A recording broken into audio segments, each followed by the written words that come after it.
Bores atomic theory. రెండోది వచ్చేసరికి quantum numbers. అయితే ఈ యొక్క అటామిక్ స్ట్రక్చర్లో డిఫికల్ట్ వన్ ఏంటి అంటే డిఫికల్ట్ వన్ ఆర్ మనకి చాలామంది కన్ఫ్యూజ్ అయ్యేటువంటిది ఏంటి అంటే electronic configuration. Electronic configuration electronic configuration of an atom of particular element. అంటే నెంబర్ ఆఫ్ ఎలిమెంట్స్ అనేవి ఉన్నాయి. హైడ్రోజన్ అవ్వచ్చు, helium, oxygen, nitrogen, carbon, like that. వాటికి ఎలక్ట్రానిక్ కాన్ఫిగరేషన్ అంటారు. అంటే ఏ ఇక్కడ ఎలక్ట్రాన్స్ అనేవి న్యూక్లియస్ చుట్టూ కూడా రొటేట్ అవుతూ ఉంటాయి ఇన్ ఏ ఆర్బిటాల్ మేనర్. ఒక ఆర్బిట్లో అవన్నీ కూడా తిరుగుతూ ఉంటాయి. అయితే ఏంటంటే ఏ ఆర్బిట్లో ఎన్ని ఎలక్ట్రాన్స్ అంటే మనకి 1s1, 2s2, 1s2, 2s2, 2p6, next అలానే 3s2, 3p6, ఇలా ఒక్కొక్క దానికి ఇలా configuration S, P, D, F ఈ ఫార్మేట్లో మనం రాస్తాం. ఎగ్జామినేషన్ పాయింట్ ఆఫ్ వ్యూలో, ఐ మీన్ ఈ సెట్ ఎగ్జామినేషన్ పాయింట్ ఆఫ్ వ్యూలో ఈ యొక్క ఎలక్ట్రానిక్ కాన్ఫిగరేషన్ మీదే బిట్స్ అడుగుతారు. అలానే కొన్ని ప్రాబ్లమ్స్ కూడా మీకు ఎస్బిటిఈటి ఎగ్జామ్లో, ఐ మీన్ బోర్డ్ ఎగ్జామ్లో ఈ యొక్క బోర్స్ థియరీ అనేది ఒక 10 మార్క్స్కి వచ్చేటువంటి ఇంపార్టెంట్ ఎస్ఏ క్వశ్చన్. అలానే ఈ క్వాంటం నెంబర్స్ వచ్చేసరికి ఒక 10 marks SA question. Okay, so కాబట్టి ఈ యొక్క 1 అవర్ క్లాసు మీకు డెఫినెట్గా హెల్ప్ఫుల్ అవుతుంది. ఇక్కడ ఏం లేదు, వాటి యొక్క ఈ బోర్స్ థియరంలో ఉన్నటువంటి మెయిన్ థియరం యొక్క ప్రిన్సిపల్ ఏంటి, దాంట్లో ఉన్నటువంటి కీ కాన్సెప్ట్స్ ఏంటి, దాన్ని బేస్ చేసుకుని మనం ఏదైనా ప్రాబ్లమ్స్ అనేది మనం సాల్వ్ చేస్తామా, దాని మీద మనం ఈ సెట్ పాయింట్ ఆఫ్ వ్యూలో ఎలాంటి బిట్స్ అడిగేటువంటి ఛాన్సెస్ ఉంది, ఎలాంటి కాంపిటేటివ్ ఎగ్జామ్లో అయినా కానీ. ఓకే, సో దాని గురించి డిస్కస్ చేసే ముందు ఇక్కడ బోర్స్ థియరీ మీకు 10th క్లాస్లో కొంత చూసుంటారు. ఇక్కడ సేమ్ అదే theory, Bohr's theorem or Bohr's atomic theory అంటారు.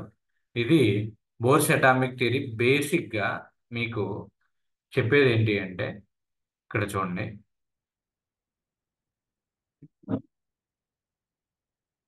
హియర్ ఈ line important. The atom as a tiny spherical particles.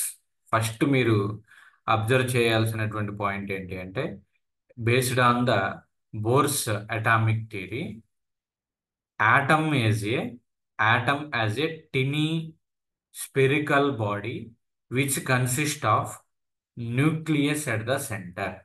First class నుంచి మనం అటామిక్ స్ట్రక్చర్ స్టార్ట్ చేసినప్పుడు ఇది చెప్తున్నాం. సో ఇదంతా ఆటమ్ అయితే ఇక్కడ చూడండి, which consist of nucleus at the centre. ఈ బ్లాక్ కలర్లో ఉన్నటువంటిది మొత్తం కూడా న్యూక్లియస్. ఈ న్యూక్లియస్ ఓకే సెంటర్లో ఉంటుంది and negatively charged particles revolving around the nucleus. Okay, అదే Bohr's atomic theory. In a certain path, ఒక పాత్లో తిరుగుతూ ఉంటుంది. ఆ పాత్ని ఏమంటారు అంటే ఆర్బిట్ అంటారు. ఇదే బోర్స్ అటామిక్ థియరీ. సో అంటే positively charged ions, positively charged particles means nucleus. According to the Bohr's theorem, which consists of nucleus, atom consists of nucleus at the center. సెంటర్లో న్యూక్లియస్ అనేది ఉంటుంది. దాని చుట్టూతా కూడా negatively charged particles. Negatively charged particles అంటే ఏంటి అంటే electrons. Electrons అనేవి దాని చుట్టూ కూడా తిరుగుతూ ఉంటాయి. ఓకే, సో ఇక్కడ చూడండి, ఈ కాన్సెప్ట్ని అర్థం చేసుకోండి. న్యూక్లియస్ అనేది ఇక్కడ సెంటర్లో ఉంటుంది, దాని చుట్టూ కూడా ఎలక్ట్రాన్స్ అనేవి తిరుగుతూ ఉంటాయి. అది ఒక పర్టికులర్ పాత్లో తిరుగుతూ ఉంటుంది కాబట్టి ఆ పర్టికులర్ పాత్ని ఆర్బిట్ అంటారు. ఇక్కడ చూడండి, ఇది ఒక పాత్, ఇది ఒక పాత్, ఇది ఒక పాత్, ఇది ఒక పాత్. సో 4 పాత్స్ అనేవి ఉన్నాయి. ఓకే. సో ఈ పాత్లోనే నెగిటివ్లీ ఛార్జ్డ్ పార్టికల్స్ అంటే ఎలక్ట్రాన్స్ అనేవి రొటేట్ అవుతూ ఉంటాయి, రివాల్వ్ అవుతూ ఉంటాయి. అయితే ఈ యొక్క సెంటర్లో ఉండేటువంటివి ఏంటి? పాజిటివ్. ఇక్కడ ఉండేటువంటిది న్యూక్లియస్ కాబట్టి nucleus is the combination of the proton next neutron. Proton neutron యొక్క కాంబినేషన్. ప్రోటాన్ అంటే పాజిటివ్ ఛార్జ్డ్ పార్టికల్, న్యూట్రాన్ వచ్చేసరికి న్యూట్రల్లీ ఛార్జ్డ్ పార్టికల్, అంటే అది పాజిటివ్ కాదు, నెగిటివ్ కాదు. సో సెంటర్లో ఉండేటువంటి దాన్ని న్యూక్లియస్ అన్నారు. ఆ న్యూక్లియస్ ప్రోటాను న్యూట్రాన్ యొక్క కాంబినేషను. దాని చుట్టూ కూడా నెగిటివ్ ఛార్జ్డ్ పార్టికల్స్ అనేవి రివాల్వ్ అవుతూ ఉంటాయి, రొటేట్ అవుతూ ఉంటాయి ఇన్ ఏ పర్టికులర్ పాత్. ఆ పాత్ ఏమంటే ఆర్బిట్. ఓకే. పాత్ ఏమంటారు అంటే ఆర్బిట్ అని అంటారు. ఓకే. ఇది इच्छिन ఇక్కడ अपन मैं तुम्हारे कौन से बच्चों वो दे वीडियोस देखो मैं देख जरा एक्सप्लेन करो हाँ నెక్స్ట్ ఇక్కడ చూడండి, అదే ఇక్కడ ఇచ్చేటువంటి పాయింట్స్ మీరు ఎగ్జామ్లో బోర్స్ థియరీ అన్నప్పుడు కొన్ని పాయింట్స్ వైజ్గా రాసుకోవాల్సినటువంటిది ఉంది. చూడండి, electrons revolve around the nucleus in a closed circular pass. అంటే ఇది న్యూక్లియస్ ఉంటుంది, ఈ న్యూక్లియస్ చుట్టూ కూడా ఎలక్ట్రాన్స్ అనేవి రొటేట్ అవుతూ ఉంటాయి, మూవ్ అవుతూ ఉంటాయి. ఓకే. సో దీన్ని ఏమంటారంటే ఆర్బిట్స్ అని అంటారు. ఈ ఆర్బిట్స్నే ఎనర్జీ లెవెల్స్ అని కూడా అంటారు, అండ్ షెల్స్ అని అంటారు. Okay. Energy levels or shells. ఇందులో ఎలక్ట్రాన్స్ రొటేట్ అవుతాయి, ఎలక్ట్రాన్స్ మూవ్ అవుతున్నాయి కాబట్టి ఇక్కడ ఎనర్జీ అనేది ఉంటుంది. కొన్నిసార్లు ఏమవుతుందంటే ఈ యొక్క ఇందులో ఉన్నటువంటి ఎలక్ట్రాన్స్ ఈ పాత్లో, ఇప్పుడు సపోజ్ ఫస్ట్ పాత్ ఇది, ఇది second path, next third path అనేది ఉంది అనుకోండి. థర్డ్ పాత్ ఉంది. ఓకే. ఈ థర్డ్ పాత్లో నుంచి ఎలక్ట్రాన్ సెకండ్ పాత్లోకి రావచ్చు, సెకండ్ పాత్లో నుంచి ఎలక్ట్రాన్ ఫస్ట్ పాత్లోకి రావచ్చు, అలానే ఫస్ట్ పాత్లో నుంచి సెకండ్ పాత్లోకి, సెకండ్ పాత్లో నుంచి థర్డ్ పాత్లోకి దాని యొక్క పాత్ అనేది మార్చుకోవచ్చు. ఓకే. సో దాన్నే ఏమంటారంటే ఇక్కడ చూడండి, each orbit is associated with the fixed amount of energy. ఇక్కడ ఫస్ట్ది కొంత ఎనర్జీ ఉంటుంది, సెకండ్ది కొంత అమౌంట్ ఆఫ్ ఎనర్జీ ఉంటుంది. అందుకని ఏమంటారంటే these are called as the stationary orbits or stationary energy levels. అంటే పాత్ 1లో ఒక ఎనర్జీ లెవెల్ ఉంటుంది, పాత్ 2లో ఎనర్జీ లెవెల్ వేరుగా ఉంటుంది, పాత్ 3లో ఎనర్జీ లెవెల్ వేరుగా ఉంటుంది. ఓకే. నెక్స్ట్ ఇక్కడ చూడండి, when an electron is revolving in a orbit it does not emit or absorb energy. Third point ఏంటి అంటే ఇక్కడ బోర్స్ థియరీలో ఉన్నటువంటి third point emit, absorb. Emit అంటే ఏంటి అంటే ఎనర్జీని రిలీజ్ చేయటం. ఓకే. అబ్జార్బ్ అంటే ఏంటి అంటే ఎనర్జీని తీసుకోవటం. రెండు ఉంటాయి. ఓకే. కొన్ని ఈ ఉన్నటువంటి ఆర్బిటాల్లో ఇది రొటేట్ అయ్యేటప్పుడు, రొటేట్ అవుతా ఉన్నప్పుడు ఎలక్ట్రాన్స్ అంటే ఎనర్జీని రిలీజ్ చేస్తుంది, చెయ్యదు. అట్ ద సేమ్ టైం ఎనర్జీని కూడా తీసుకోదు అనమాట. కానీ ఎప్పుడు ఎలక్ట్రాన్స్ ఎనర్జీని గెయిన్ చేయడం, ఎనర్జీని రిలీజ్ చేయడం జరుగుతుంది అంటే ఒక పాత్రలో నుంచి ఇంకో పాత్రలోకి మూవ్ అవుతున్నప్పుడు మాత్రమే. ఇక్కడ చూడండి, రెండు డిఫరెన్సెస్. సపోజ్ ఇలా పాత్ ఉంది, ఈ పాత్లో తిరుగుతూ ఉన్నప్పుడు దానికి ఎలాంటి ఎనర్జీ గెయిన్ అవ్వటం కానీ ఎనర్జీ లూజ్ అవ్వటం కానీ జరగదు. అదే చెప్పింది, when an electron is revolving in an orbit it does not emit or absorb energy. అది ఎనర్జీని తీసుకోదు, ఎనర్జీని రిజాల్వ్ చేయదు. ఓకే. ఆర్బిటాల్లో తిరుగుతూ ఉన్నప్పుడు జరిగేటువంటి ప్రాసెస్ అది. కానీ ఎప్పుడు ఎనర్జీని అబ్జార్బ్ చేస్తుందంటే ఇఫ్ ఎన్ ఎలక్ట్రాన్ అబ్జార్బ్ ఎనర్జీని గెయిన్ చేస్తుంది అనుకోండి, it jumps from lower energy level to higher energy level. Lower energy level to higher energy level అంటే ఆర్బిట్ నుంచి ఇంకొక ఆర్బిట్లోకి జంపింగ్ అనేది చేసినప్పుడు. Okay. If an electron emits energy it jumps from higher energy level to lower energy level. ఇప్పుడు చూడండి, లో to high వెళ్ళింది అనుకోండి, లో to high. Okay, jumps from లో టు హై, హయ్యర్ ఎనర్జీకి వెళ్ళింది. అంటే ఏంటి, హై ఎనర్జీ వచ్చిందంటే ఎనర్జీని అబ్జార్బ్ చేసుకున్నట్టు. Okay, it will be absorb the energy. అదే హయ్యర్ టు లో లెవెల్కి వెళ్ళింది అనుకోండి, హయ్యర్ టు లోకి వెళ్ళింది అనుకోండి, అంటే ఏంటి, మన దగ్గర ఇప్పుడు చూడండి 9 రూపీస్ ఉన్నాయి. 9 రూపీస్ నుంచి ఇంకొక 1 రూపీ గెయిన్ చేసింది అనుకోండి, 10 రూపీస్ అవుతుంది. అదే మన దగ్గర 10 నుండి ఒక 1 రూపీ లాస్ అయ్యామనుకోండి, 9 రూపీస్ అవుతుంది. అంటే ఏంటి, లో లో ఎనర్జీకి అనేది వస్తుంది. సో ఈ లో టు హైకి వెళ్తే దాన్ని ఎనర్జీ అబ్జార్బ్ అయినట్టు. ఓకే, అదే హై టు లోకి వెళ్తే కనుక ఎనర్జీ ఎమిట్ అంటే ఎనర్జీ రిలీజ్ అయినట్టు. ఇక్కడ అదే చెప్తుంది. If an electron absorb energy, ఎనర్జీని అబ్జార్బ్ చేయాలి అంటే it jumps from lower energy level to higher energy level. whereas electron emits the energy, emits అంటే releases the energy, it jumps from higher energy level to lower energy level. That is the difference. ఇప్పుడు కొన్ని ప్రాబ్లమ్స్లో మీకు ఈ సెట్లో కానీ మీ యొక్క కెమిస్ట్రీలో కానీ అడిగేటువంటి ప్రాబ్లం ఎలా ఉంటుంది అంటే, how much amount of energy is absorbed by the electron. Okay, how much amount of energy is absorbed or how much amount of energy is released. Okay, అప్పుడు the amount of energy absorbed or రిలీజ్డ్కి formula ఏంటి అంటే delta ఈ. Amount of energy absorbed అవ్వచ్చు, అది release అవ్వచ్చు. So that is E2 minus E1. E2 వచ్చేసరికి energy of higher orbit. E2 అంటే energy of higher orbit, E1 అంటే ఎనర్జీ ఆఫ్ లోయర్ ఆర్బిట్. అంటే lower level energy and higher level energy. ఈ రెండింటి యొక్క difference E2 minus E1. Okay, మనకి 10th క్లాస్లో కూడా ఎనర్జీ ఈక్వల్ టు హెచ్వ్యూ, హెచ్న్యూ అనేది హెచ్వి అనేది చెప్పాం. ఓకే, సో ఇక్కడ హెచ్ అంటే ఏంటి అంటే Planck's constant. It is the important bit. Value of Planck's constant is 6.626 into 10⁻⁻34 joule second. 6.626 into 10⁻⁻34 joules second. Okay, ఇది ఎనర్జీ కాన్స్టెంట్ అనమాట. ప్లాంక్స్ కాన్స్టెంట్ వచ్చేసరికి 6.626 into 10⁻⁻34 joules second. Okay, V వచ్చేసరికి frequency of radiation. So ఇక్కడ problem ఏమడుగుతారంటే energy level in the first, I mean lower energy level లేదా first ఆర్బిటాల్లో ఉన్నటువంటి energy level E1 ఇస్తాడు, సెకండ్ ఆర్బిటాల్లో ఉన్నటువంటి ఎనర్జీ లెవెల్ E2 ఇస్తాడు. దాన్ని బేస్ చేసుకుని మనం ఎనర్జీ లెవెల్ అనేది, I mean amount of energy absorbed కానీ అమౌంట్ ఆఫ్ ఎనర్జీ రిలీజ్డ్ కానీ మనం ఫైండ్ అవుట్ చేయొచ్చు. అది ఎలా అంటే ఇక్కడ ఒక మోడల్ ప్రాబ్లం అనేది మీరు సాల్వ్ చేస్తే మీకు అర్థమవుతుంది. ఒక్కసారి దాని యొక్క శాంపుల్ అనేది నేను మీకు చెప్తా.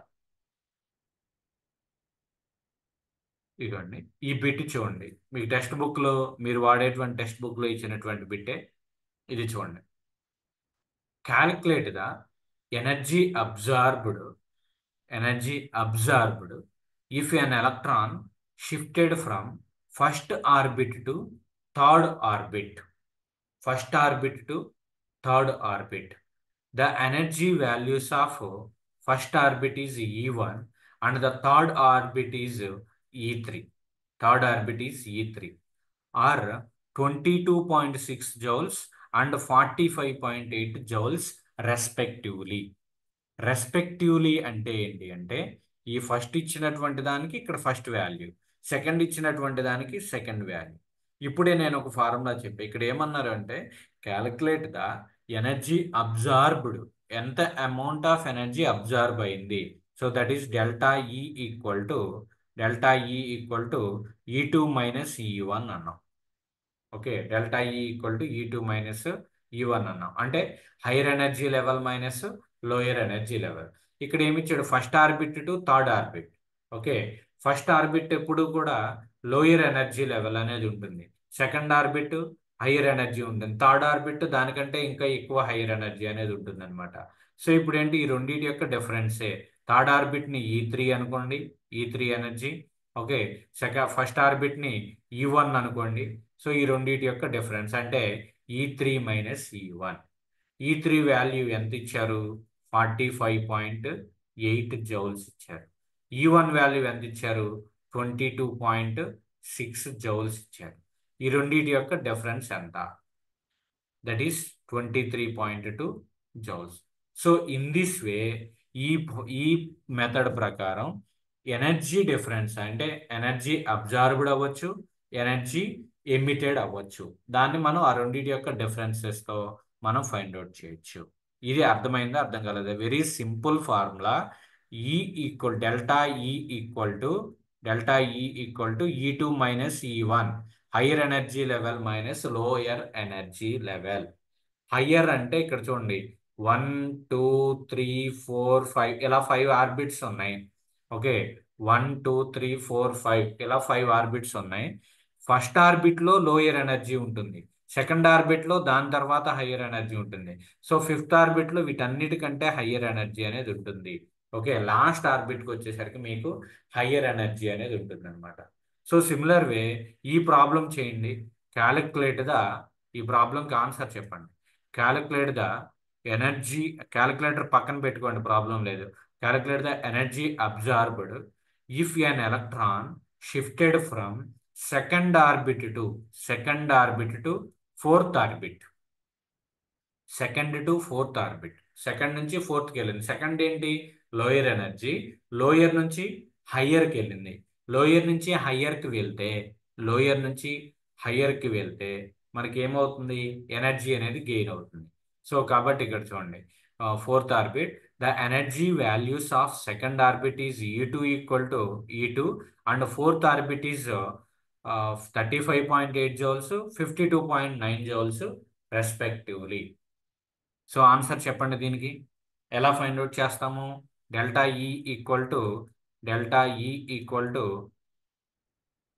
ఏమేమి ఆర్బిట్స్ ఇచ్చాడు? Fourth orbit minus second orbit, E4 minus E2 17.1 sir. ఎంతండి? 52 17.1 52.9 minus 35.8, దట్ ఈస్ 17.1 జౌల్స్. ఇదే ఈ సెట్ లో కూడా అడగటువంటి ఛాన్సెస్ ఉన్నాయి. ఓకే, ఎనర్జీ డిఫరెన్స్ అన్నమాట. ఐ మీన్ ఎనర్జీ గెయిన్ అయిందా లాస్ అయిందా, ఆ ఎనర్జీ ఎంత గెయిన్ అయింది ఎంత లాస్ అయింది. ఓకే అలా. సో నెక్స్ట్ ఈ ప్రాబ్లం చూడండి, 4.6, క్యాలిక్యులేట్ ద ఎనర్జీ ఎమిటెడ్ అంటే ఏంటి? Lose of energy, releases of energy. Calculate the energy emitted if an electron shifted from fourth orbit to second orbit. Fourth orbit to second orbit. Fourth to 2 అంటే fourth నుంచి 2కి వచ్చింది, అంటే higher energy నుంచి lower ఎనర్జీకి వచ్చింది. అంటే energy అనేది లాస్ అవుతుంది, రిలీజ్ అవుతూ ఉంటుంది. Okay, so the energy values of second orbit and fourth orbit is 35.8 joules, 48.86 joules. దీనికి డెల్టా ఈ ఫైండ్ అవుట్ చేయండి. That is E4 minus E2. Once again, E4 is 48.86 minus 35.8. How much? 13.06. So ఈ విధంగా energy differences అనేది find out చేస్తాం. ఇందులో ఏదైనా doubts ఏమైనా ఉంటే కనుక మీరు అడగవచ్చు. ఓకే, ఎనర్జీ డిఫరెన్సెస్ అంటే I mean amount of energy absorbed, amount of energy gained అనేది మనం క్యాలిక్యులేట్ చేయాలి. Amount of energy absorbed, amount of energy ఎమిటెడ్కి ఇది ప్రొసీజర్. ఏం లేదు, జస్ట్ ఎనర్జీస్ యొక్క డిఫరెన్సెస్ అనేది క్యాలిక్యులేట్ చేస్తాం. సింపుల్గా మీకు ఈ సెట్లో 1 మార్క్ క్వశ్చన్ వస్తుంది, లేదా పాలిటెక్నిక్లోకి వచ్చేసరికి మనకి 3 మార్క్స్ అనేది 3 మార్క్స్ క్వశ్చన్ కూడా వచ్చేటువంటి అవకాశం అయితే ఉన్నది. సో ఇది based on the Bohr's atomic theory. Next Bohr's atomic థియరీలో ఇంకొక పాయింట్, ఈ ఫార్ములా ఇందాక ఎవరైనా మిస్ అయితే కనుక నోట్ చేసుకోండి. Higher energy level, energy of higher orbit minus energy of lower orbit.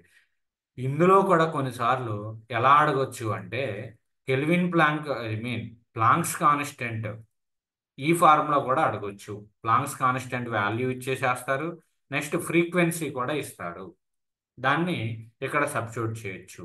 కొన్నిసార్లు ఏమంటారు అంటే ఈ ఎనర్జీ డిఫరెన్స్ ఇచ్చేసేసి ఎనర్జీ డిఫరెన్స్ ఇచ్చి ప్లాంక్స్ కాన్స్టెంట్ ఇచ్చి ఈ frequency of radiation in the atom అది కూడా ఫైండ్ అవుట్ చేయమనొచ్చు.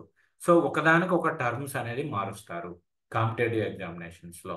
ఓకే, ఇది బోర్స్ థియరీలో ఉన్నటువంటి ఒక పాయింట్. నెక్స్ట్ ఇంకా ఏం చెప్తారంటే, ఇంకా ఏం ఫైండ్ అవుట్ చేయొచ్చు అంటే angular momentum, angular momentum, linear momentum, angular momentum. Angular momentum వచ్చేసరికి దాని యొక్క మాస్ ఇంటూ వెలాసిటీ. ఓకే, మొమెంటంకి వచ్చేసరికి మాస్ ఇంటూ వెలాసిటీ. ఇక్కడ చూడండి, ఇక్కడ angular momentum of an electron which is revolving in a particular orbit. అంటే న్యూక్లియస్ ఉంది, ఈ న్యూక్లియస్ లో కొన్ని ఆర్బిట్స్ అనేవి ఉన్నాయి. ఓకే, 1 2 3 4 అలా ఉన్నాయి, ఆర్బిట్స్ ఉన్నాయి.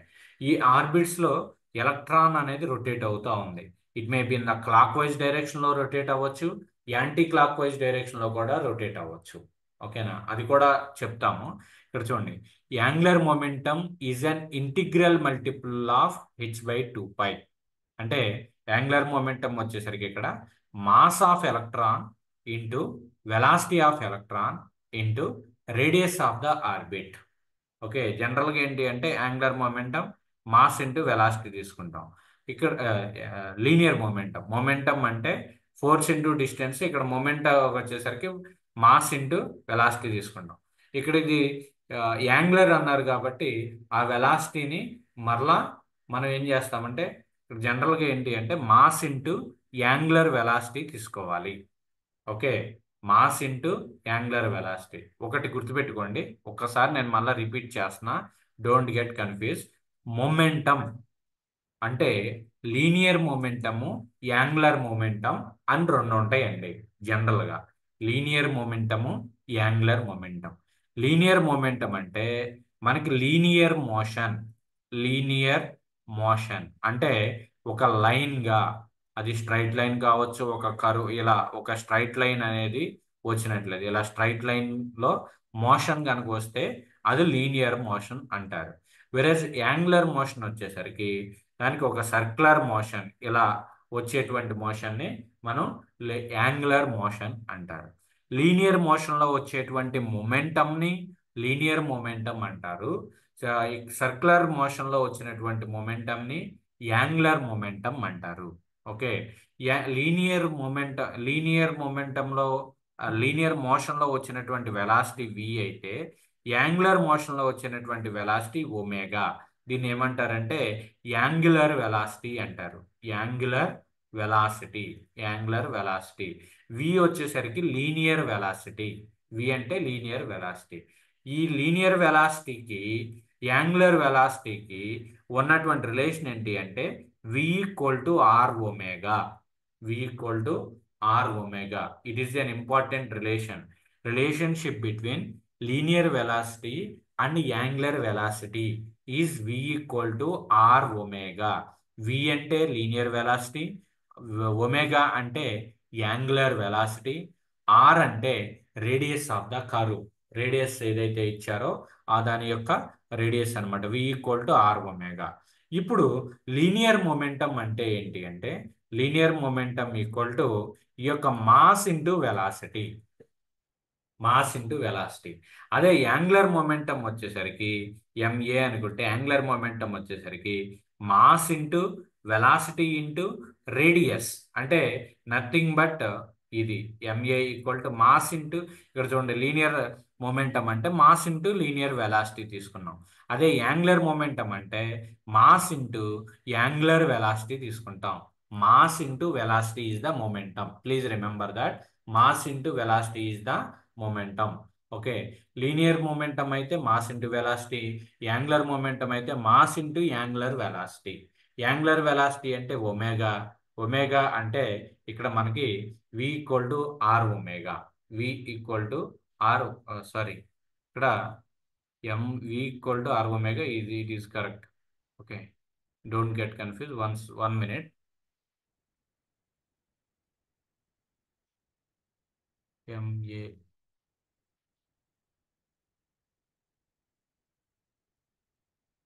I will clarify that later. 1 minute, don't get confused. Please remember this formula. Please remember this formula. MVR equal to angular momentum, MVR equal to NH by 2 pi. NH by 2 pi. M అంటే mass, V అంటే velocity, R అంటే radius. MVR equal to NH by 2 pi. N అంటే ఇక్కడ మీకు principal quantum number. Principal quantum number అంటే 1, 2, 3, 4 ఇలా ఎన్నో ఆర్బిట్లో ఉంటే అది వస్తుంది. హెచ్ వచ్చేసరికి ఇందాక తీసుకున్నటువంటి ప్లాంక్స్ కాన్స్టెంట్ ఇందాక ఏదైతే ఉందో అదే వాల్యూ తీసుకుంటాం. వి ఏమో వెలాసిటీ ఆఫ్ ఎలక్ట్రాన్, తర్వాత మాస్ ఆఫ్ ఎలక్ట్రాన్ ఎం, తర్వాత రేడియస్ ఆఫ్ ఆర్బిట్ ఆర్. దీన్ని బేస్ చేసుకుని ఇక్కడ చూడండి, ఫస్ట్ ఆర్బిట్లో ఉన్నటువంటి యాంగులర్ మొమెంటం కనుక్కోమన్నారు అనుకోండి. ఈ ఫార్ములా నోట్ చేసుకోండి. MVR equal to NH by 2 పై. దీనికి ఒక క్లారిఫికేషన్ ఏంటి అంటే MVR equal to NH by 2 pi, that is angular momentum.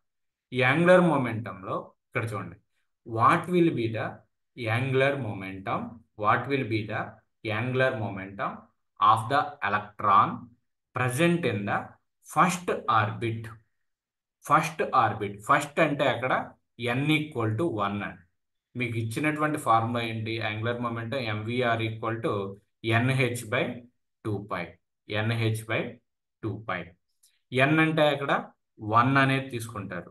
n equal to 1. So that is 1 into h value is 6.6 into 6.625 or 6.6 into 10 power minus 34 by 2 pi. దాన్ని simplify చేసుకో. So ఈ యొక్క ఫార్ములాని base చేసుకుని మనం angular momentum అనేది చేస్తాం. So ఇక్కడ చూడండి, సపోజ్ ఈ ప్రాబ్లంలో n ఈక్వల్ టు 1 ఇచ్చారు కాబట్టి direct MVR equal to h by 2 pi తీసుకోవచ్చు. అదే ఎలక్ట్రాన్స్ ఇక్కడ సెకండ్ ప్రాబ్లంలో ఏమి ఇచ్చారు చూడండి, what will be the angular momentum of electron present in the second orbit of an atom. Second orbit అంటే n ఈక్వల్ టు 2 అవుతుంది. అప్పుడు ఏమవుతుందంటే MVR equal to 2h by 2 pi. NH by 2 pi కదా, n ప్లేస్లో 2 substitute చేయడమే. ఎన్నో ఆర్బిట్లో మనం angular momentum కనుక్కోమంటే అన్నో ఆర్బిట్లో మనం ఆ ఆర్బిట్ యొక్క నెంబర్ వేసుకోవడమే. n అనేది ఆర్బిట్ నెంబర్. ఇక్కడ చూడండి, what will be the angular momentum of the electron present in the third orbit of an atom. Third orbit అంటే n ఈక్వల్ టు ఎంత పెడతాం చెప్పండి anybody? 3. n equal to 3. h అనేది constant 6.6 into 10 power minus 34.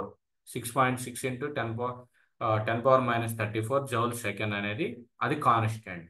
Okay, variable వచ్చేసరికి only n అండి. So ఇలాంటి bit కూడా మనకి ఈ సెట్లో అడుగుతారు. యాంగులర్ మొమెంటం క్యాలిక్యులేట్ చేయటం ఒకటి, అలానే అమౌంట్ ఆఫ్ ఎనర్జీ అబ్జార్బ్డ్ ఒకటి, అలానే అమౌంట్ ఆఫ్ ఎనర్జీ ఎమిటెడ్ ఒకటి. దాంతోపాటు ఇంకా ఏం ఫైండ్ అవుట్ చేయొచ్చు అంటే radius of nth orbit of an atom. Radius of nth orbit అంటే సపోజ్ ఇది న్యూక్లియస్ అనుకుంటే ఈ యొక్క న్యూక్లియస్కి ఇలా నెంబర్ ఆఫ్ ఆర్బిట్స్ అనేవి ఉన్నాయి. ఇది 1, 2, 3 up to n number of orbits అని ఉన్నాయి. అంటే ఎలక్ట్రాన్స్ అన్ని పాత్స్లో తిరుగుతూ ఉంటాయి. అప్పుడు ఏంటి అంటే ఇక మీకు nth ఆర్బిట్ యొక్క రేడియస్ కనుక్కోవాలి. రేడియస్ ఫైండ్ అవుట్ చేయాలి అంటే ఇది relation r equal to 0.529 into n square, n power z, 0.529 into n power z angstroms. మనం రేడియస్ ఆఫ్ ద ఆటమ్ వచ్చేసరికి యాంగ్స్ట్రామ్ యూనిట్లో మనం మెజర్ చేస్తాము. So here n power z. Okay, so ఈ యొక్క రిలేషన్ యూజ్ చేసుకుని r equal to 0.25 into n power z. So z అంటే ఏంటి? Atomic number. మీకు what is the atomic number of hydrogen? 1 sir. Hydrogen 1. What is the atomic number of boron? 5 4 sir. Boron. 5 what is the atomic number of carbon? 6 carbon. 6 sir. Okay, right. 6 So based on this, we have to find out అక్కడ ఉన్నటువంటి atomic నెంబర్ని మనం replace చేస్తాం. Okay, next అలానే ఇంకొక formula ఏంటి అంటే దీనికి సంబంధించి ఇదేమో radius of the nth orbit. ఇప్పుడు సపోజ్ మీకు ఇక్కడ ఫస్ట్ ఆర్బిట్ అన్నారు అనుకోండి, ఓకే, ఫస్ట్ ఆర్బిట్ అంటే 1/z 1 ఉంటుంది. జెడ్ వచ్చేసరికి మీకు ఏ యాటమ్ ఇచ్చారో, హైడ్రోజన్ ఇస్తే హైడ్రోజన్ యొక్క అటామిక్ నెంబరు, అలా కార్బన్ ఇస్తే కార్బన్ అటామిక్ నెంబరు, ఆక్సిజన్ ఇస్తే ఆక్సిజన్ అటామిక్ నెంబరు మనం నోట్ చేసి ఇది ఎంటర్ చేసి మనం క్యాలిక్యులేట్ చేస్తాం. ఇది కూడా మనకి 3 మార్క్స్కి వచ్చేటువంటి ఛాన్స్ ఉంది. Radius of the nth orbit of an atom. ఇది కూడా బోర్స్ అటామిక్ థియరంలోనే ఉన్నటువంటి ఒక పాయింట్. అలానే energy of an atom in the nth orbit అంటే ఫస్ట్ ఆర్బిట్లో ఎంత ఎనర్జీ ఉంది, సెకండ్ ఆర్బిట్లో ఎంత ఎనర్జీ ఉంది, థర్డ్ ఆర్బిట్లో ఎంత ఎనర్జీ ఉంది అనేది ఎలా క్యాలిక్యులేట్ చేయాలి. ఓకే, సో అనేది ఎలా క్యాలిక్యులేట్ చేయాలి అంటే ఇక్కడ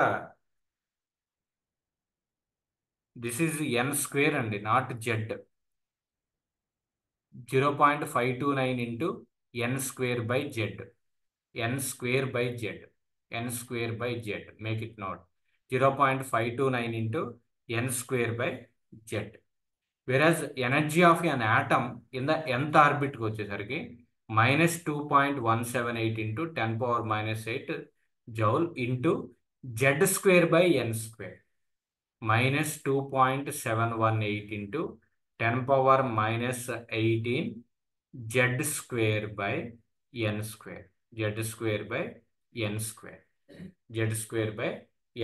అంటే ఇక్కడ ఫస్ట్ ఆర్బిట్లో ఎంత, ఇందాక మనం చెప్పాం E2 E3 E4 అని చెప్పాం కదా.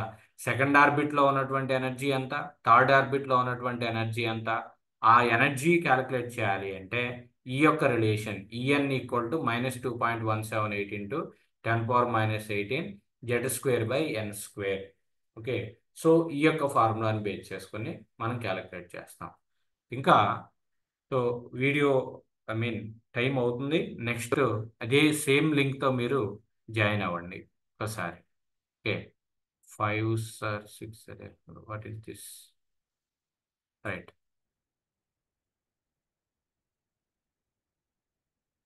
దీంట్లో ఏమైనా డౌట్స్ ఏమైనా ఉన్నాయండి? ఈ యొక్క ఎంత ఆర్బిట్లు ఏం లేదు, జస్ట్ మీరు ఇక్కడ ఏంటంటే ఫార్ములా గుర్తుపెట్టుకోవాలి.